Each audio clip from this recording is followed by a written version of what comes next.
दोस्तों नमस्कार। केंद्र सरकार ने नागरिकता संशोधन कानून यानी कि सीए लागू कर दिया है। सीए लागू करने के साथ ही असम में इसको लेकर व्यापक चर्चाएं हैं। राजनीतिक पार्टियां, सामाजिक संगठन, क्षेत्रीय संगठन, छात्र संगठन आंदोलनमुखी है। सरकार आंदोलन को प्रतिहत करने के लिए, प्रतिरोध करने के लिए अपनी तैयारी कर चुकी है। कई जिलों में 144 धारा लागू कर दी गई है। बाइक स्कूटर पे 2 लोगों के बैठने पर पाबंदी लगा दी गई है। पिलियन राइडिंग नहीं की जा सकेगी। साथ ही गुवाहाटी में जो पुलिस आयुक्त है उन्होंने सभी राजनीतिक दलों को चिट्ठी लिखकर आगाह किया है कि का विरोध जो है उस संविधान के खिलाफ है, गणतंत्र के खिलाफ है, अतः आप लोग इसका विरोध न करें। सीए को लेकर आसू जो है, असम का जो सबसे बड़ा छात्र संगठन है, ऑल असम स्टूडेंट यूनियन, वह 30 जनगोष्ठीय संगठनों को लेकर आंदोलन कर रहा है। 30 जनगोष्ठीय संगठन उसके साथ है। असम के जो भी समुदाय है, वो सारे समुदाय इस आंदोलन को लेकर अपना अपना रुख स्पष्ट कर चुके हैं। अगर किसी का रुख स्पष्ट नहीं है तो वह है असम में रहने वाले हिंदी भाषी समुदाय का। हिंदी भाषी समुदाय का रुख इसलिए स्पष्ट नहीं है क्योंकि असम में क्या होता है इसका सीधा प्रभाव तो हमारे जीवन पर पड़ता है, किंतु हम कभी इसको लेकर अपनी स्थिति स्पष्ट नहीं करते। यही कारण है कि असम के लोग मानते हैं कि हम आंतरिकता के साथ उनके साथ जुड़े हुए नहीं हैं और असम में जो भी घटनाएं होती हैं हम केवल उनके साक्षी बनकर उनको देखते हैं। असमिया समाज के दुख सुख में हम शामिल नहीं होते हैं और हमारा ध्यान केवल यहाँ पर व्यापार वाणिज्य करने तक सीमित होता है।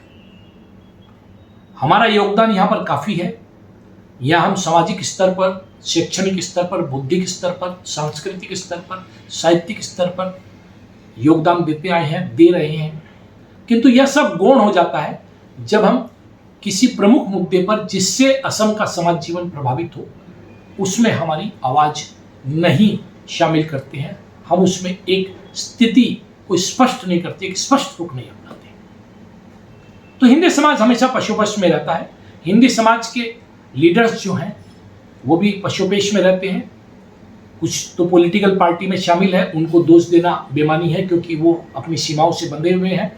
पार्टी के खिलाफ जाकर बोलना शायद उनके लिए संभव नहीं है। सामाजिक संस्थाएं जो हैं उनके नेताओं का जो हाल है उन पर टिप्पणी करना बेमानी है, क्योंकि अगर आप उन पर टिप्पणी करते हैं तो वे नेता जो है आपकी बातों का जवाब आपका चरित्र हनन करके देंगे या आपको बताएंगे कि आपको क्या बोलना है, अखबारों में आपको क्या लिखना है। इस प्रकार की टिप्पणियां आती हैं। इस संदर्भ में एक बात का और उल्लेख करना चाहूँगा कि हमारी जागरूकता का पैमाना कितना कम है, हम अपने अधिकारों को लेकर कितने सजग हैं और हमारी प्राथमिकताएं कितनी कमजोर है, इस बात का मैं जिक्र करना चाहूँगा। कल मेरे पास एक फ़ोन आया। फ़ोन जोरहाट से था। जोरहाट के एक हिंदी भाषी नेता राजनीतिक पार्टी से भी जुड़े हुए हैं, उन्होंने मुझे फ़ोन किया। उनका फ़ोन एक शिकायतनामा था। उनकी शिकायत अपनी जगह पर है, मैं उससे इनकार नहीं करता, किंतु उन्होंने मुझे कहा कि 150 साल पुरानी एक वहाँ पर पंचायती ठाकुरबाड़ी है। वह पंचायती ठाकुरबाड़ी का नाम पहले हिंदुस्तानी पंचायती ठाकुरबाड़ी था, फिर कुछ लोगों ने मिलकर उसका नाम बदल दिया, श्री बिहारी ठाकुरबाड़ी कर दिया। विवाद भी यहीं से हुआ। उनका कहना था उत्तर प्रदेश और बिहार के लोगों के बीच में वहाँ तनातनी है, 2 गुट बटे हुए हैं, जिसके चलते साधारण सभा का भी बुलाना मुश्किल है। बात कोर्ट कचहरी तक पहुँच चुकी है। दोनों गुट अपना अपना अधिकार उस पर चाहते हैं। पुलिस में बात है, पुलिस सुपरिटेंडेंट तक पहुंच चुकी है। पुलिस के दखल के बाद ही वहां पर साधारण सभा होती है। इस प्रकार की परिस्थितियां वहां पर 2 गुटों के बीच में। और अगर इस परिप्रेक्ष्य में एक और कदम आगे बढ़े, जोरहाट से कुछ आगे जाएं, शिवसागर पार करके डिब्रूगढ़ पहुंचे, तो वहां पर श्री मारवाड़ी नाट्य समिति नाम का एक संगठन है, जिस संगठन ने हाल ही में अपने संविधान में संशोधन करके जैन समुदाय को गैर हिंदू बताते हुए उस संगठन से बाहर कर दिया, यानी कि समाज के एक बड़े धड़े को, एक मजबूत धड़े को अलग कर दिया, समाज में विघटन कर दिया। इसकी प्रतिक्रियाएं हैं किंतु जो लोग इस प्रकार का काम कर रहे हैं या जिन्होंने किया है वो किसी की सुनने के लिए तैयार नहीं है। ये 2 उदाहरण हैं और इन उदाहरणों के साथ अब अगले उदाहरणों पर मैं आता हूं।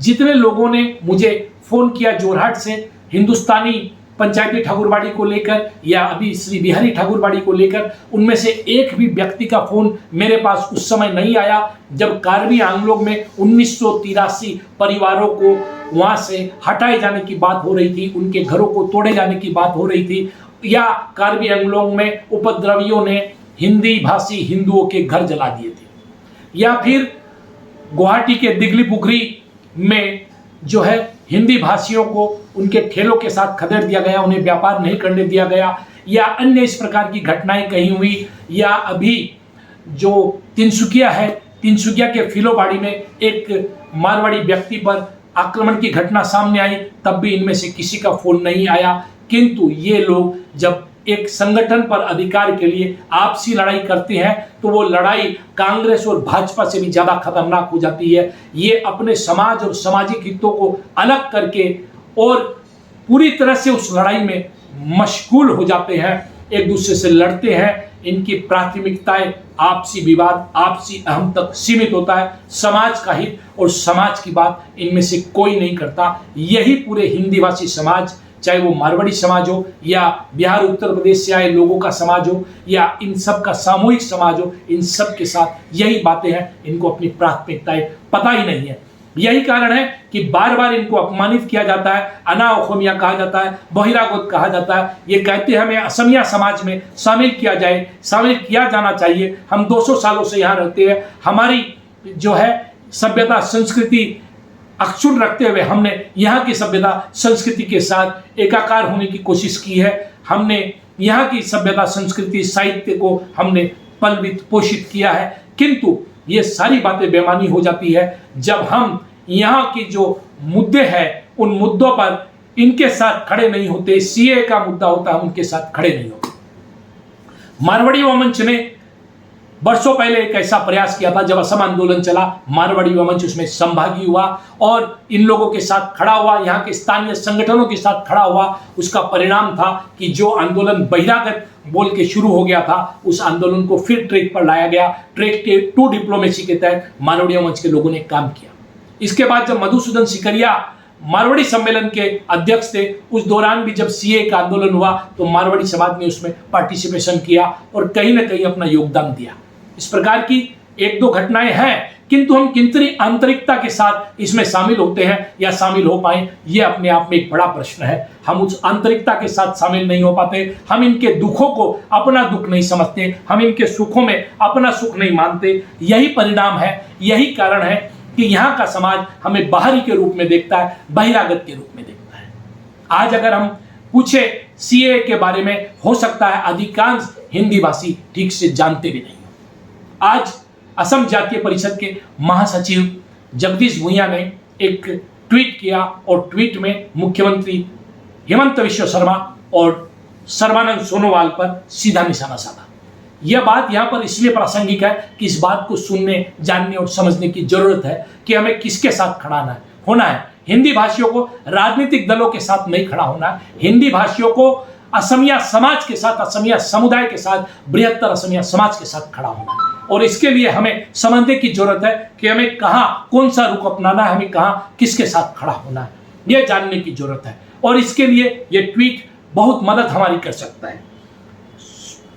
जगदीश भुइयां ने अपने ट्वीट में कहा कि अंत में सोनोवाल और हेमंत बिस्वा शर्मा ने अपनी गद्दी बचाने के लिए, अपने स्वार्थ सिद्धि के लिए जो है दिल्ली के सामने नतमस्तक अपने आप को कर दिया है। असमिया भाषा, कला, सृष्टि, कृष्टि, राजनीतिक अधिकार और अस्तित्व की जो बुनियाद है उसमें शेष गजाल जो है वो मारती है, उसके कोफिन में शेष गजाल मारती है। वो आगे कहते हैं कि अपनी मातृभूमि के साथ इतना अन्याय कोई कैसे कर सकता है, विवेक को कैसे जो है दरकिनार करके इस प्रकार के काम कर सकता है, अपनी मातृभूमि को जो है वो बंधक बनाकर दूसरे लोगों के साथ मिलने वाले को क्या जातिद्रोही नहीं कहा जाएगा। वो आगे बात करते हैं, सोनोवाल से प्रश्न करते हैं और हेमंत बिस्वा शर्मा से प्रश्न करते हैं कि अगर सीए इतना ही महत्वपूर्ण है और इतना ही अच्छा कानून है, तो ये मेघालय, मिजोरम, नागालैंड, मणिपुर और अरुणाचल प्रदेश के लिए खराब कैसे है? क्योंकि वहां पर यह कानून जो है लागू नहीं होगा। साथ ही वो पूछते हैं कि अगर उन राज्यों के लिए यह खराब है तो असम के लिए यह कानून कैसे अच्छा हो गया? साथ ही वे बोलते हैं असम में भी अगर ये ब्रह्मपुत्र और बराक उपत्यका के कुछ जिलों के लिए अच्छा है, जबकि यहाँ के जो विभिन्न क्षेत्र है, जनजाति क्षेत्र है, जो 6A शेड्यूल के अनुसूचित जाति क्षेत्र में आते हैं, वहां ये लागू नहीं होता है, क्या उन क्षेत्रों के लिए खराब है? वे बोलते हैं कि आज जब इतिहास लिखा जा रहा है और इतिहास लिखा जाएगा तो आप लोग जातीय नायक नहीं बल्कि जातीय खलनायक के रूप में जो है आप लोगों को जो है लोग मानेंगे, आप लोगों का नाम जो है वो लिया जाएगा। तो इस प्रकार की जो बातें हैं कि असम में भी विभिन्न क्षेत्र है, कार्बी आंगलोंग आदि, वहां पर यह जो है लागू नहीं होगा। केवल ब्रह्मपुत्र उपत्यका में और बराक उपत्यका के कुछ जिलों में यह लागू होगा। यह बात हम नहीं जानते हैं। आज जब असमिया समाज इसका विरोध कर रहा है, हमें कहां खड़ा होना है? क्या हम सरकारी पक्ष के साथ खड़े हो जाएं, एक पॉलिटिकल पार्टी के साथ खड़े हो जाएं, या असमिया समाज, जो बृहत्तर असमिया समाज इसका जो विरोध कर रहा है, हम उनके साथ खड़े हो? जो असमिया समाज के विभिन्न संगठन जो इसका विरोध कर रहे हैं, हम उनके साथ खड़े हो? हिंदी भाषी इसको लेकर बेखबर है, गुमराह है, क्योंकि उनको राह दिखाने वाले लोग किसी ठाकुरवाड़ी के नाम पर, किसी मारवाड़ी नाट्य समिति के नाम पर आपस में लड़ने में व्यस्त है। वे आपस में जैन और मारवाड़ी करने में व्यस्त है, वो आपस में बिहार और उत्तर प्रदेश करने में व्यस्त है, वो आपस में मैथिली और भोजपुरी करने में व्यस्त है। तो समाज को रास्ता कौन दिखाएगा? यही कारण है कि नेताओं के कारण पूरे समाज को बार बार अपमानित होना पड़ता है, लांछित होना पड़ता है और बार बार मार खानी पड़ती है। समय है कि हम एक निर्णय लें कि असम में हम कहां खड़े हैं, असमिया समाज के साथ या असमिया समाज के विरोध में। यही हमारे आने वाली पीढ़ी और हमारे वर्तमान और भविष्य दोनों की दिशा और दशा तय करेगा। देखते रहे नॉर्थ ईस्ट तक, सब्सक्राइब करना न भूले। नमस्कार, वंदे मातरम, भारत माता की जय, जय आयोग।